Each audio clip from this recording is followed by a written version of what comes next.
Hello everyone. ओम ज़्यादा electrical education में आप सभी का स्वागत है। लास्ट वीडियो में पार्ट 1 में हमने डिस्कस किया था फिजिकल रिसर्च लेबोरेटरी, जो भौतिक अनुसंधान प्रयोगशाला है अहमदाबाद का। उसका पेपर हम आपके लिए लेके आए थे। टोटल 80 क्वेश्चंस थे, उसमें से 20 क्वेश्चंस हमारे हो चुके हैं। अभी इस वीडियो में पार्ट 2 में हम 21 से लेकर 40 क्वेश्चंस तक सॉल्व करेंगे, और इसका नेक्स्ट पार्ट में और 20 क्वेश्चन हम आपके लिए लेके आएंगे। ठीक है, चलो डिस्कस करते हैं। Question number 21 number questions. Question क्या दे रखा है? द्विधारी प्रणाली अंक। द्विधारी बोले तो बाइनरी नंबर है एक। क्या है? नंबर 1 1 0 1 1 1। ठीक है, एक द्विधारी प्रणाली अंक है, मतलब बाइनरी नंबर है। का दशमलव में क्या मान होगा? मतलब हमको डेसिमल नंबर, इसका डेसिमल क्या होगा? ठीक है, इसका डेसिमल नंबर क्या होगा, ऐसा पूछा है। तो डेसिमल नंबर निकालने के लिए एक सीरीज़ आपको बताता हूँ। वो सीरीज़ आप मतलब आपको पता रहना बहुत ज़रूरी है। वो सीरीज़ अगर आपको पता रहेगा तो आप बाइनरी टू डेसिमल इजीली निकाल सकते हैं। सीरीज़ कैसी है? अभी लेफ्ट साइड से हम लिखते जाएंगे।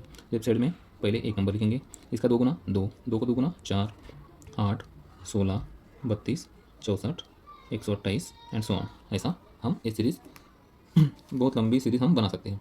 लेकिन हमको लिखना कहाँ तक है? जितना नंबर है उतना हमको ज़रूरत है। जितना बाइनरी नंबर है 1 2 3 4 5 6। ठीक है, 1 2 3 4 5 6, मतलब हमको 32 तक वैसे ज़रूरी है, लेकिन हमने ज़्यादा लिख दी, कोई दिक्कत नहीं। ठीक है, अभी इसको सॉल्व कैसे करना है? अभी जो बाइनरी नंबर दे रखी है वो लेफ्ट साइड से इस नंबर के नीचे लिखते जाएंगे। लेफ्ट साइड से तो एक के नीचे एक आ जाएगा। ठीक है, ये हो गया। उसके बाद दो के नीचे ए वाला एक आ जाएगा, ये भी हो गया। फिर 4 के नीचे ए वाला एक आ जाएगा, ये भी हो गया। 8 के नीचे 0 आ जाएगा, ये भी हो गया। उसके बाद 16 के नीचे एक आ जाएगा, ये भी हो गया। और लास्ट 1 यहाँ पे लिख देंगे। ठीक है, अभी इसको सॉल्व कैसे करना है? जहाँ पे 1 लिखा है, मतलब बाइनरी का 1, बाइनरी के 1 के ऊपर जो नंबर रहेगा उस नंबर को हमको ऐड करना है। जैसे अभी एक के ऊपर क्या है? एक है, एक प्लस उसको ऐड करना है। एक के ऊपर 2 है, 2 प्लस। एक के ऊपर 4 है, 4 प्लस। एक के ऊपर जो नंबर है वही लिखना है हमको। 0 के ऊपर अगर कुछ रहा तो वो लेना नहीं है। ठीक है, एक के ऊपर 16 है, 16 प्लस। एक के ऊपर 32 है, 32। ठीक है, इसको अगर हम अभी सॉल्व करेंगे, 1 प्लस 2 3, 3 और 4 7, 7 हो गए। 7 प्लस 16, 7 प्लस 16 कितना होगा? 33। ठीक है, नहीं, 7 प्लस 16 सॉरी 23, 23 होगा। ठीक है, 23 प्लस 32 ये वाला। ठीक है, टोटल कितना रहेगा? 3 और 2 5, 2 और 3 5। ठीक है, ये हो गया डेसिमल नंबर। ऑप्शन में है क्या? हाँ, ऑप्शन में बी नंबर है। बी ऑप्शन है 55, ये डेसिमल नंबर हो गया। ठीक है, नेक्स्ट क्वेश्चन की ओर जाते हैं। 22 number question. Question number 22। Question number 22 क्या बोलता है? Burden of instrument transformer is given in. Burden of instrument transformer is given in. अभी बर्डन ऑफ इंस्ट्रूमेंट ट्रांसफार्मर मतलब किसी भी ट्रांसफार्मर, यहाँ पे इंस्ट्रूमेंट ट्रांसफार्मर बोला है, लेकिन कोई भी ट्रांसफार्मर रहा तो उसे हम किससे डिनोट करते हैं? मतलब उसका यूनिट क्या रहता है? तो KVA, KVA ये उसका यूनिट है ट्रांसफार्मर का। ठीक ठीक है, तो option A active power, option B reactive power, option C apparent power, option D ohm पर वोल्ट। तो KVA को क्या बोलते हैं हम? Apparent power. ठीक है, एपरेंट पावर हमें मालूम होना चाहिए। एपरेंट पावर को ही KVA बोलते हैं। ठीक है, तो फिर इसकी जगह पे हमने अगर समझो रिएक्टिव पावर बोल दिया, रिएक्टिव पावर, रिएक्टिव पावर को क्या बोलेंगे हम? KVAR। ठीक है ना, एपरेंट पावर को KVA बोलते हैं, जो ट्रांसफार्मर की यूनिट है। तो यहाँ पे क्या पूछा है हमको? बर्डन ऑफ इंस्ट्रूमेंट ट्रांसफार्मर, मतलब इनडायरेक्टली इंस्ट्रूमेंट ट्रांसफार्मर का यूनिट क्या है, ऐसा पूछा है। तो एपरेंट पावर रहेगा। एपरेंट पावर किससे डिनोट करते हैं? तो KVA से। रिएक्टिव पावर किससे डिनोट करते हैं? तो KVAR से। और एक्टिव पावर, एक्टिव पावर किससे डिनोट करते हैं? किलोवाट से। एक्टिव पावर और रियल पावर भी बोलते हैं उसको। ठीक है ना। तो क्वेश्चन हमारा 22 हो गया है। अभी क्वेश्चन नंबर 23 की ओर प्रस्थान करते हैं। Question number 23। हाँ, क्वेश्चन नंबर 23 क्या बोलते हैं? मूविंग आयरन टाइप वोल्टमीटर के कॉइल के फेरे या टर्न्स कैसे होते हैं? पतले और संख्या में कम, पतले और संख्या में कम, मोटे और संख्या में अधिक, मोटे और संख्या में अधिक, मोटे और संख्या में कम, मोटे और संख्या में कम, पतले और संख्या में अधिक, पतले और संख्या में अधिक। अगर समझो हम वोल्टमीटर की ओर जाते हैं, वोल्टमीटर या एमीटर। एमीटर जो है, एमीटर एमीटर का रेजिस्टेंस बहुत कम रहता है। जो इंटरनल रेजिस्टेंस ऑफ एमीटर रहेगा ना, उसका बहुत कम रहेगा। इसका रेजिस्टेंस कम रहेगा। कम रहेगा बोले तो डाउन करते थे अपन। ठीक है, वैसे ही वोल्टमीटर का, वोल्टमीटर का रेजिस्टेंस कैसा रहेगा? ये ज़्यादा रहेगा। ठीक है, वोल्टमीटर का रेजिस्टेंस ज़्यादा रहेगा। अगर एमीटर का रेजिस्टेंस कम रहेगा बोले तो हमको पता है, अगर तो एमीटर का इंटरनल रेजिस्टेंस जो रहेगा वो बहुत कम रहता है। हम सभी को पता है इंटरनल रेजिस्टेंस बहुत कम रहेगा बोले तो वो जो तार उसमें यूज़ हुआ है वो तार का एरिया बढ़ेगा, तार का एरिया बढ़ रहा है तो टर्न्स कम रहेंगे। उससे क्या होगा कि रेजिस्टेंस कम रहेगा। अगर वोल्टमीटर में जो इंटरनल रेजिस्टेंस है वो ज़्यादा चाहिए, इसलिए क्या होगा, जो तार का एरिया रहेगा, एरिया कम रहेगा, टर्न्स ज़्यादा रहेंगे। समझ रहे हो आप? इसमें ऑप्शन क्या है? Option D, thin wire more number of turns रहेंगे तो उसका रेजिस्टेंस बढ़ेगा, वो वोल्टमीटर के लिए है। ठीक है। अभी क्वेश्चन नंबर 24 क्या बोलता है?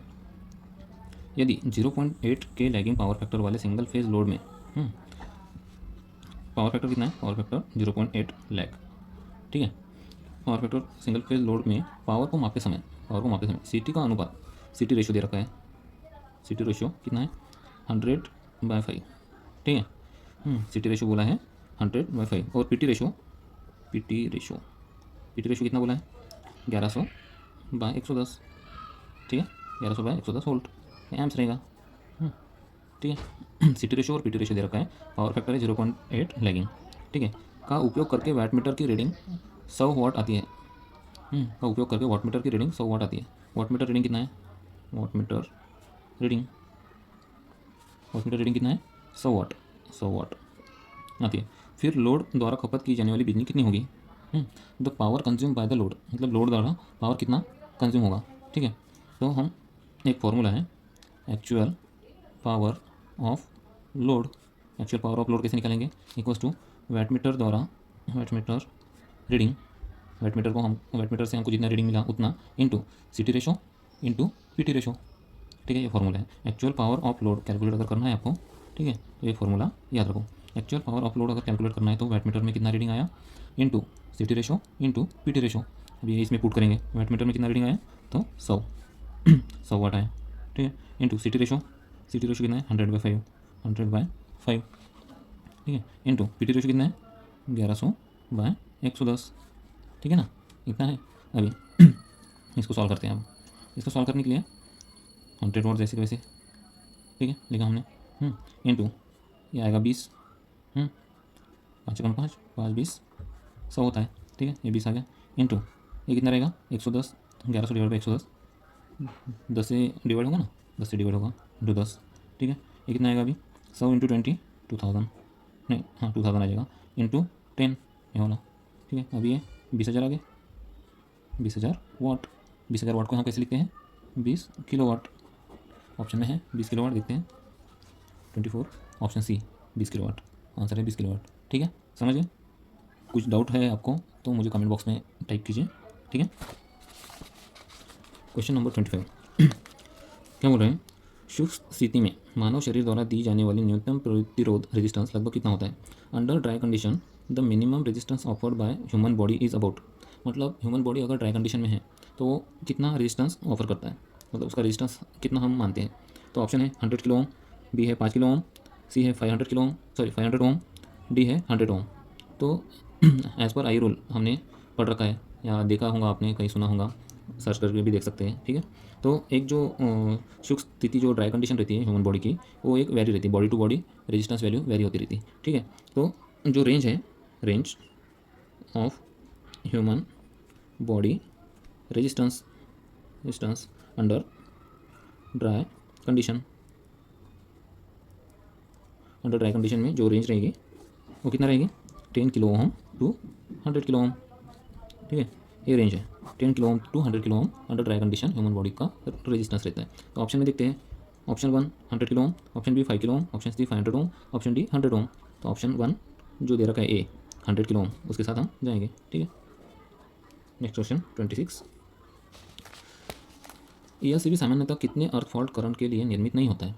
मतलब आप देखो क्वेश्चन कैसे दे रखा है, ELCB सामान्यतः कितने अर्थ फॉल्ट करंट के लिए निर्मित होता है और नहीं होता है। इसमें क्या दे रखा है? नहीं होता है। तो ये आपको ध्यान में रखना है। ऑप्शन पहले तो हमको क्वेश्चन बराबर प्रॉपर पढ़ना है, उसके अकॉर्डिंगली हमको ऑप्शन में टिक करना है। ठीक है, अभी हम अगर प्रैक्टिकली देखे जाए, प्रैक्टिकली अगर हम तुमने काम किया होगा कभी, तो प्रैक्टिकली आपको पता चलेगा कि इसमें से कौन से ELCB हम यूज़ करते रहते हैं। अगर नहीं करते तो भी आप अभी देख लीजिए, नोट डाउन करके रखिए। हर क्वेश्चन नोट डाउन, बहुत इंपॉर्टेंट क्वेश्चन है, तो आप इसमें से आप देख सकते हो। ठीक है, तो ऑप्शन पढ़ते हैं पहले। ऑप्शन ए है 30 मिली एम्पियर, ऑप्शन बी है 100 मिली एम्पियर, ऑप्शन सी है 300 मिली एम्पियर, ऑप्शन डी है 600 मिली एम्पियर। आपको बताता हूँ, ऑप्शन ए जो है 30 milli ampere, 30 milli ampere ELCB हम मोस्टली यूज़ करते हैं डोमेस्टिक के लिए, डोमेस्टिक, ठीक है। ऑप्शन बी है 100 मिली एम्पियर, 100 मिली एम्पियर, ये भी हम यूज़ करते हैं commercial purpose, commercial purpose, ELCB, अर्थ लीकेज सर्किट ब्रेकर, ठीक है। इसका लॉन्ग फॉर्म क्या है, अर्थ लीकेज सर्किट ब्रेकर। तो ऑप्शन ए का जो है 30 मिली एम्पियर वो डोमेस्टिक के लिए यूज़ करते हैं, ऑप्शन बी का जो है 100 मिली एम्पियर वो कमर्शियल के लिए यूज़ करते हैं, ऑप्शन सी में 300 मिली एम्पियर दे रखा है, ये भी हम यूज़ करते हैं इंडस्ट्रियल पर्पज़, इंडस्ट्रियल पर्पज़, ठीक है। अभी ऑप्शन डी दे रखा है 600 मिली एम्पियर। तो हमें क्या दिया था, ELCB सामान्यतः कितने अर्थ फॉल्ट करंट के लिए निर्मित नहीं होता है, तो हमने देखा है 30 मिली एम्पियर डोमेस्टिक के लिए यूज़ होता है, 100 मिली एम्पियर कमर्शियल के लिए यूज़ होता है, 300 मिली एम्पियर इंडस्ट्रियल के लिए यूज़ होता है, 600 मिली एम्पियर ये मेक नहीं है, मतलब ये यूज़ नहीं होता है, ठीक है। ऑप्शन डी के साथ जाएंगे हम, डी राइट रहेगा, ठीक है। लेकिन 300 मिली एम्पियर के बाद 500 मिली एम्पियर भी यूज़ होता है। ये कहाँ होता है, जो हेवी इंडस्ट्रीज़ रहती है, इंडस्ट्रीज़, वहाँ पे 500 मिली एम्पियर ELCB यूज़ होता है। ऑप्शन में 500 अगर होता था तो ऑल ऑप्शन आर रॉन्ग, ठीक है। अगर समझो 5 ऑप्शन रहते थे 600, 500, 300, 100 एंड 30, तो 600 ये राइट रहता था, ठीक है। अभी भी 600 ही राइट रहेगा क्योंकि 600 मिली एम्पियर का कोई ELCB नहीं रहता है, 500 मिली एम्पियर का आपको मिल जाएगा, ठीक है।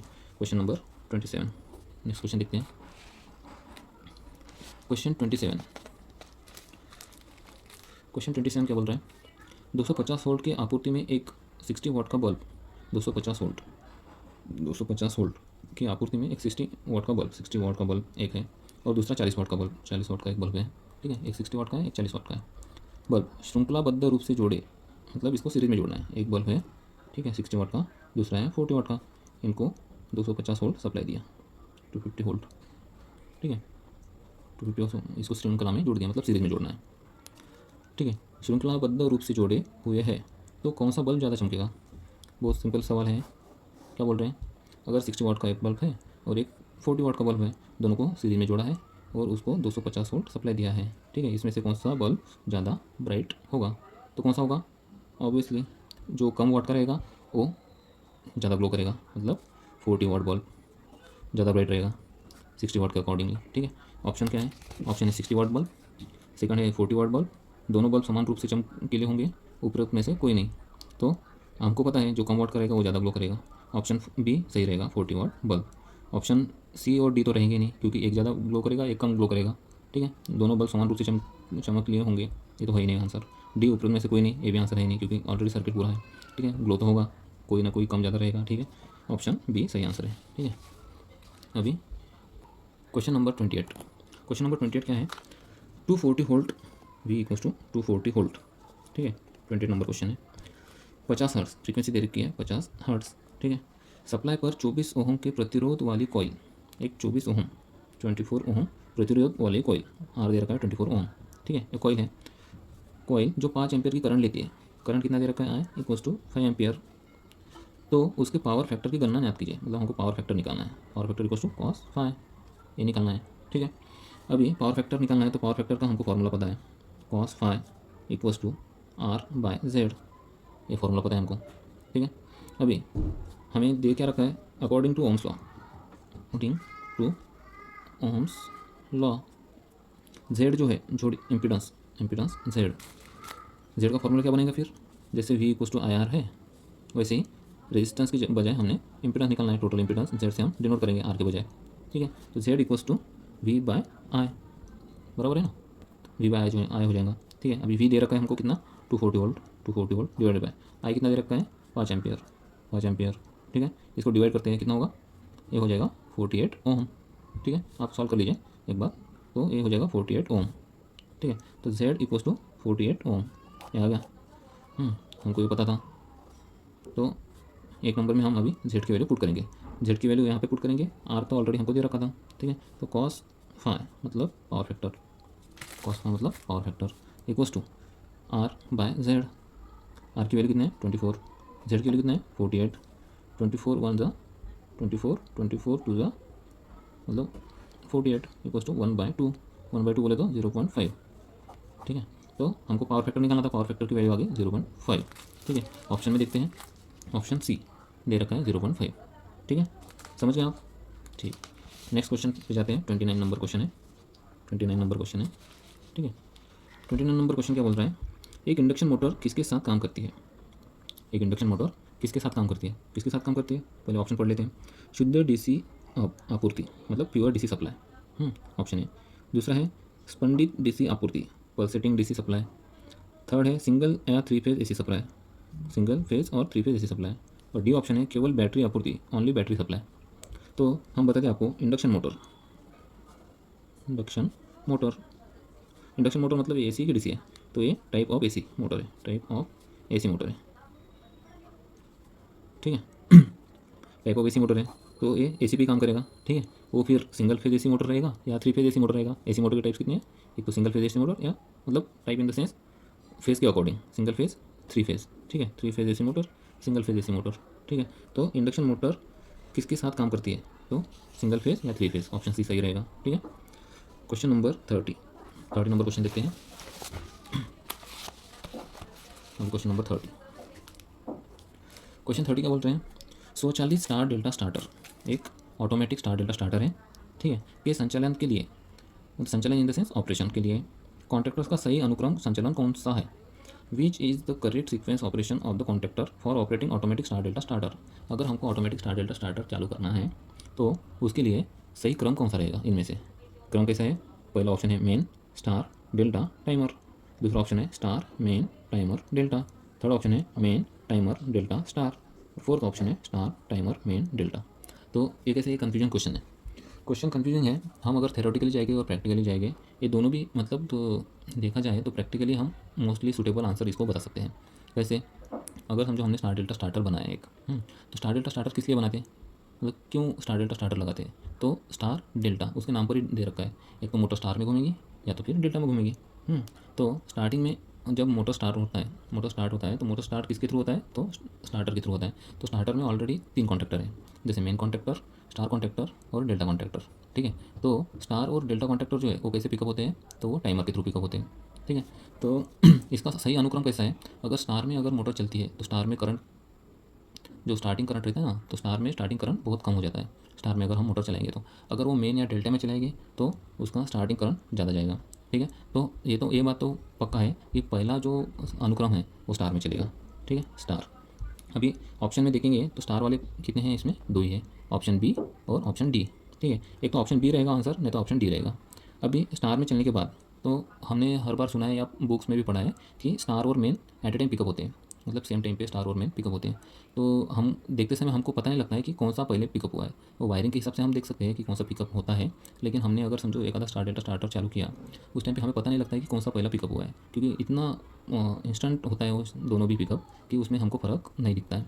तो एज़ पर डायग्राम अगर हम जाएंगे तो पहले स्टार पिकअप होना चाहिए। ठीक है, उसके बाद मेन पिकअप होना चाहिए, स्टार पिकअप होना चाहिए, उसके बाद मेन पिकअप होना चाहिए। तो स्टार के बाद मेन में कौन सा है, यहाँ पे स्टार में 2 ही थे, तो स्टार के बाद मेन बी ऑप्शन है। ठीक है, उसके बाद टाइमर, उसके बाद डेल्टा, ये उसका सही अनुक्रम है। ठीक है, सही अनुक्रम ऑप्शन बी के साथ जाएंगे। ठीक है, क्वेश्चन नंबर 31 नंबर क्वेश्चन क्या है, 4 ध्रुव मतलब 4 पोल दे रखे हैं, 1800 आरपीएम 1800 आरपीएम। ठीक है, प्रत्यावर्त अल्टरनेटर, एक अल्टरनेटर है जो 4 पोल का है, P = 4। ठीक है, अल्टरनेटर EMF प्रोड्यूस, मतलब the frequency of EMF produce in 4 pole 1800 RPM alternator is. अभी क्या बोला इसमें, 4 ध्रुव 1800 आरपीएम पे घूमने वाला एक अल्टरनेटर है, उत्पादित EMF जो जनरेट करती है उसकी आवृत्ति क्या रहेगी, मतलब हमको फ्रीक्वेंसी निकालना है हमको।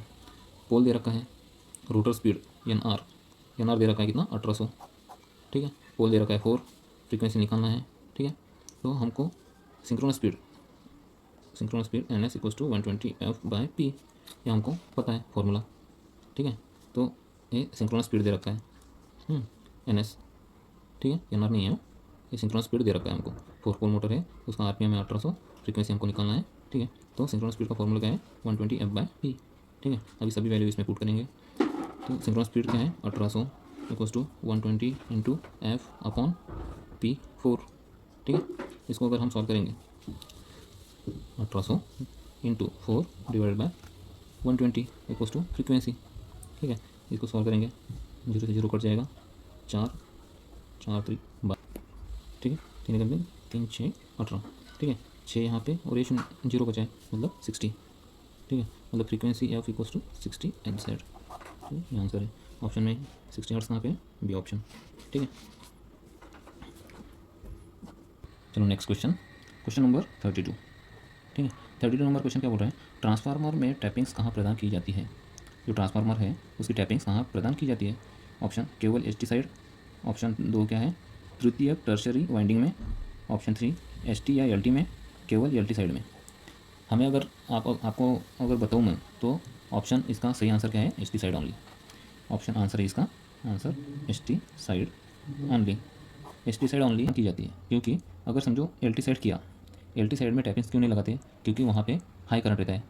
मतलब एच टी साइड हमेशा कौन सा डायरेक्शन में रहती है, primary. H T primary side रहती है, ठीक है। अगर समझो प्राइमरी साइड में करंट लिया, तो सेकेंडरी साइड में वोल्टेज, सॉरी हमें पता है एच टी साइड में हमेशा वोल्टेज ज़्यादा रहती है, वोल्टेज बहुत ज़्यादा रहती है, इसलिए वहाँ पे करंट क्या रहेगा, करंट कम रहेगा। वही एल टी साइड में, एल टी साइड वोल्टेज ज़्यादा रहता है, सॉरी वोल्टेज कम रहता है, करंट जो रहेगा करंट ज़्यादा रहेगा।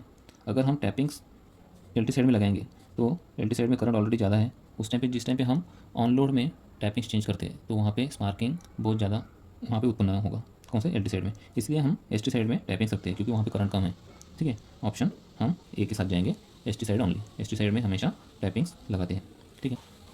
33 नंबर क्वेश्चन, 33 नंबर क्वेश्चन क्या बोल रहा है, खुले सर्किट में एक ट्रांसफार्मर की वैट मीटर रीडिंग 900 वाट है। वाट मीटर की रीडिंग कितना है, 900 वाट, ठीक है। खुले सर्किट में, खुले बोले तो ओपन सर्किट, ओपन सर्किट, ठीक है। वाट मीटर रीडिंग देती है 900 वाट, ठीक है। और पूर्ण भार पर मतलब फुल लोड पर, फुल लोड पर शॉर्ट मतलब फुल लोड पर शॉर्ट सर्किट में, फुल लोड पर शॉर्ट सर्किट में 1600 वाट है, 1600 वाट। अगर ओपन सर्किट में 900 वाट है, फुल लोड पर शॉर्ट सर्किट में 1600 वाट देती है, ठीक है। ट्रांसफार्मर वाट मीटर रीडिंग जो है ओपन सर्किट में 900 वाट देती है, फुल लोड शॉर्ट सर्किट में 1600 वाट देती है। आधे भार पर लो हानि मतलब आयरन लॉस, आयरन लॉस आधे भार पर क्या होगा, हाफ लोड पर, हाफ लोड आधे भार बोले तो हाफ लोड, हाफ लोड में आयरन लॉस कितना होगा, ऐसा क्वेश्चन पूछा है। आपको अगर पता है तो आयरन लॉस कौन से टेस्ट से निकालते हैं, और कॉपर लॉस ट्रांसफार्मर पे कौन सा टेस्ट परफॉर्म करते हैं ये दोनों लॉस निकालने के लिए। तो आयरन लॉस निकालने के लिए ओपन सर्किट टेस्ट करते हैं, ओपन सर्किट टेस्ट, ठीक है। कॉपर लॉस निकालने के लिए शॉर्ट सर्किट टेस्ट करते हैं, शॉर्ट सर्किट टेस्ट, ठीक है। अभी हमको क्या पूछा है, आयरन लॉस मतलब ओपन सर्किट टेस्ट। यहाँ पे क्या देखा था, ओपन सर्किट टेस्ट में 900 वाट देता है, मतलब आयरन लॉस जो है वो 900 वाट रहेगा, आयरन लॉस इक्वल्स टू 900 वाट, ठीक है। और एक कन्फ्यूजन आपको हो सकता है कि हाफ लोड पर, हाफ लोड, यहाँ पे हाफ लोड पर आयरन लॉस पूछा है, हमने तो आयरन लॉस डायरेक्ट निकाल दिया, यहाँ पे हाफ लोड या फुल लोड कुछ दे ही नहीं रखा है। लेकिन आपको बता दूँ, लोड कैसा भी हो, हाफ हो, 1/3 रो या फुल लोड रहो, आयरन लॉस हमेशा कांस्टेंट रहता है, इसे हम कांस्टेंट लॉस भी बोलते हैं, कांस्टेंट लॉस, ठीक है। ये कांस्टेंट लॉस है। कॉपर लॉस लगे तो वेरी होता रहता है लोड के अकॉर्डिंग, ठीक है। वो शॉर्ट सर्किट लॉस उसे कहते हैं, ठीक है। समझ गए आप, ऑप्शन बी सही रहेगा, 900 वाट, ठीक है। क्वेश्चन नंबर 34, क्वेश्चन नंबर 34 क्या बोल रहे हैं, निम्नलिखित में से कौन सा डीसी मोटर विद्युत कर्षण ट्रैक्शन के लिए सबसे उपयुक्त है। ये तो बहुत बार क्वेश्चन अलग अलग पेपर्स में पूछा जाता है। Which one of the following type of DC motor best suited for electrical traction. ट्रेनों में, ट्रेन के इंजन में इलेक्ट्रिक ट्रैक्शन के लिए कौन सा मोटर यूज़ करते हैं, तो डीसी सीरीज मोटर। अभी ऑप्शन में देखा जाए तो सभी डीसी मोटर ही है, shunt motor, series motor, commutative compound, differential compound. तो इसमें सीरीज मोटर जो रहता है इसको इलेक्ट्रिकल ट्रैक्शन में यूज़ करते हैं, कौन सा, सीरीज मोटर। कौन सा सीरीज मोटर, तो DC series motor, DC series motor हम इलेक्ट्रिकल ट्रैक्शन में यूज़ करते हैं, ठीक है। ऑप्शन रहेगा बी, ऑप्शन बी सही है, ठीक है।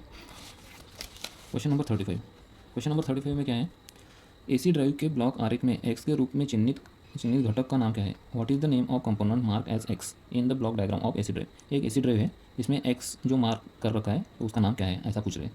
तो ये जो ब्लॉक डायग्राम है इसको हम ऑप्शन के साथ रिलेट करेंगे। ऑप्शन ए में क्या दे रखा है, रेक्टिफायर। रेक्टिफायर में क्या रहता है, डायोड। इसे हम कैसे ये करते हैं आपको बता रहा हूँ। रेक्टिफायर में क्या रहता है, डायोड। डायोड का सिंबल यहाँ पे तो उसे हम रेक्टिफायर बोलेंगे, ठीक है। ऑप्शन अभी ए हमको एक्स जो दे रखा है उसको हमको बताना है, ठीक है। उसके बाद इन्वर्टर माइनस, ठीक है, ये जो है ये इन्वर्टर का सिंबल है, ये मोटर का सिंबल है AC मोटर, ठीक है। तो रह गया ये जो ब्लैंक है, ब्लैंक को हमेशा DC बस बोलते हैं, ठीक है। ऑप्शन ए रेक्टिफायर यहाँ पे है, ऑप्शन बी DC बस जो ब्लैंक है उसे DC बस बोलते हैं। इन्वर्टर का सिंबल ये है, मोटर का सिंबल हम सभी को पता है AC मोटर, ठीक है। तो जो X से डिनोट किया है उसे क्या बोलेंगे, DC बस बोलेंगे, ठीक है। ऑप्शन बी सही है, ऑप्शन बी DC बस, ठीक है। अभी नेक्स्ट क्वेश्चन क्या है, करंट ट्रांसफार्मर्स, ठीक है, इंग्लिश में पढ़ लेते हैं। What should be done to disconnect an ammeter from the secondary terminal of current transformer. अगर समझो एक क्वेश्चन नंबर 36 है, ठीक है। अगर समझो एक एमीटर के साथ, एक एमीटर है, ठीक है, एमीटर के साथ एक CT कनेक्टेड है, CT बोले तो करंट ट्रांसफार्मर। तो what should be done disconnect an ammeter from the secondary terminal of current transformer. तो अगर समझो ये इसके साथ एक CT कनेक्टेड है, ठीक है,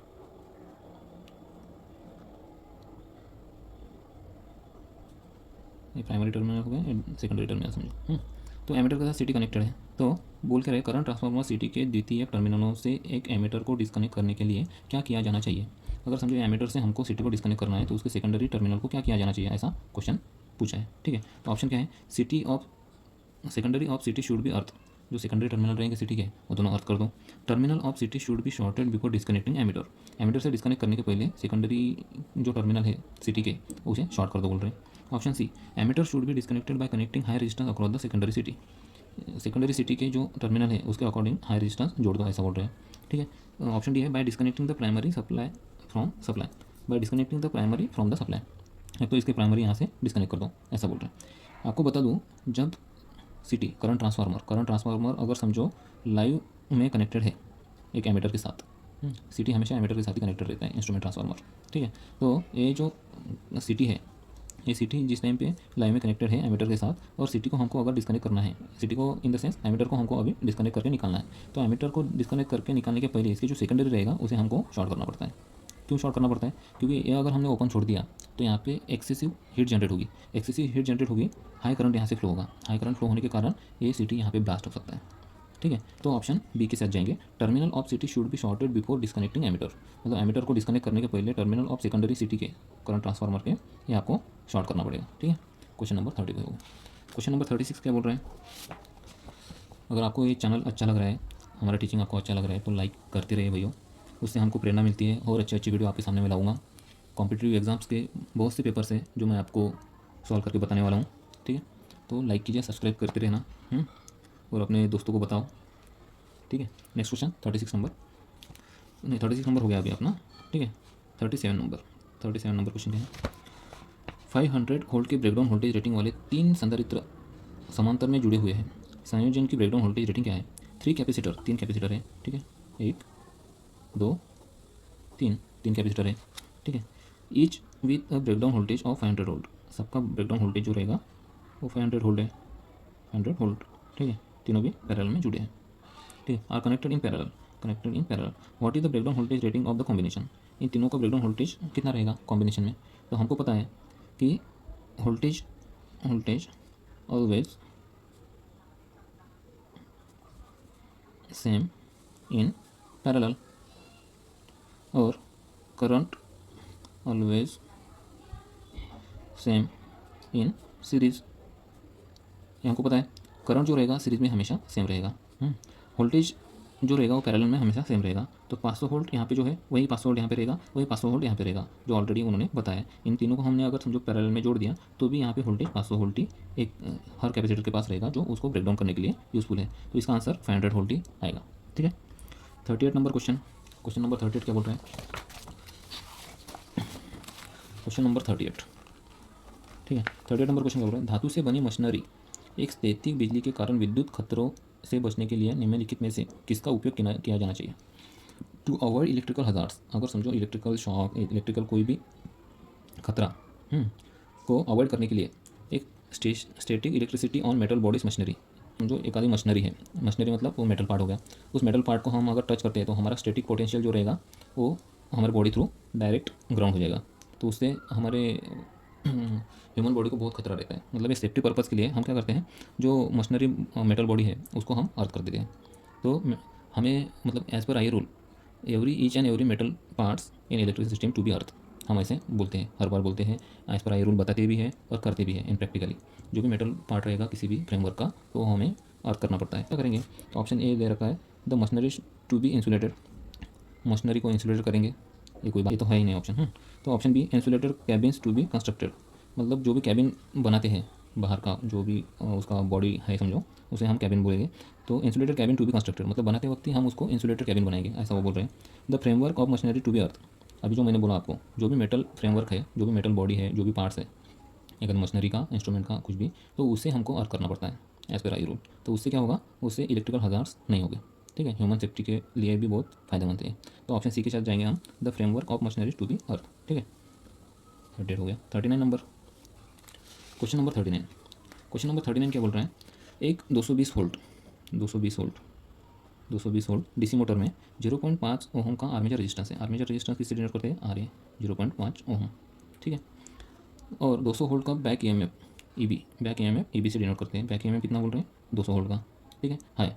तो मोटर द्वारा खींचा गया करंट कितना होगा, मोटर द्वारा खींचा गया करंट कितना होगा, मतलब हमको आर्मेचर करंट निकालना है, ठीक है।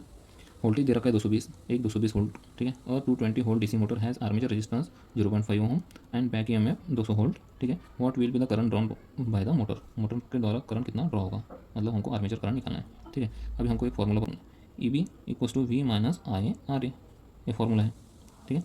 मतलब बैक ईएमएफ का फॉर्मूला क्या है, E B equal to input voltage minus armature current into armature resistance, ये फॉर्मूला है।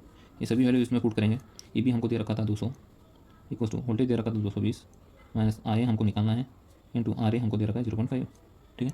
इसको अगर हम सॉल्व करते हैं 200 में से 220 मतलब 200 minus 220 equal to minus R A into 0.5 बराबर है, ठीक है। अभी 220 में से 200 गए तो यहाँ पे माइनस 20 बचेंगे, माइनस आर ए इंटू 0.5, ठीक है। ये माइनस माइनस कट हो जाएगा। अभी आए armature current equal to 20 divide by 0.5 आ जाएगा। इसको अगर हम सॉल्व किए तो इसका आंसर आता है 40 एम्प्स, ठीक है। ऑप्शन ए 40 एम्प्स बराबर है, ठीक है। तो क्वेश्चन नंबर 40, क्वेश्चन नंबर 40 ए पार्ट का हमारा लास्ट क्वेश्चन है, ठीक है।